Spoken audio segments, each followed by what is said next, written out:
பிச்சிப்பூ கொத்து கொத்தாக பூக்கணுமா?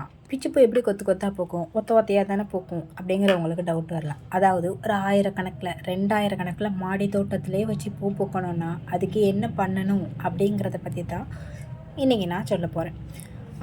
இந்த ரோஜா செடிக்கெலாம் பார்த்தீங்கன்னாக்கி அந்த உரம் போடுங்க, இந்த உரம் போடுங்க, இந்த உரம் போடுங்க. நாங்கள் அந்த மாதிரி எந்த உரமே தேவையில்லை. உங்களுக்கு பெஸ்ட்டு உரம் ரோஸு செடிக்குன்னு நினைக்கி இந்த மாட்டு சாணம் இருக்குது பார்த்தீங்களா, அந்த மாட்டு சாணம் எங்கேயாவது காஞ்ச மாதிரி கிடந்திருந்தால் கூட அதை எடுத்து நீங்கள் கொஞ்சம் வச்சு லேசாக புதைச்சா கூட போதும்.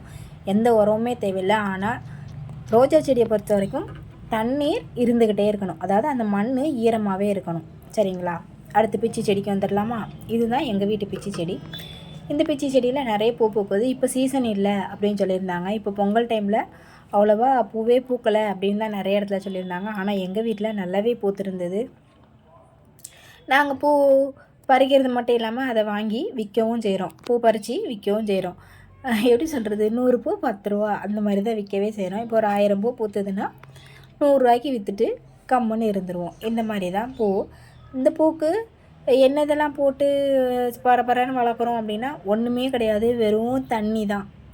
தண்ணியை மட்டும்தான் ஊற்றுறோம். எப்போவுமே காலையிலையும் சரி சாயங்காலமும் சரி தண்ணி மட்டும்தான் ஊற்றிக்கிட்டே இருக்கோம். மற்றபடி வேறு உரம் அந்த மாதிரி எதுவுமே இந்த பூக்கு நாங்கள் இது வரைக்கும் வச்சதே இல்லை. பக்கத்தில் மல்லிகைப்பூ இருக்குது. மல்லிகைப்பூக்குமே இது வரைக்கும் உரம்னு வச்சதே இல்லை.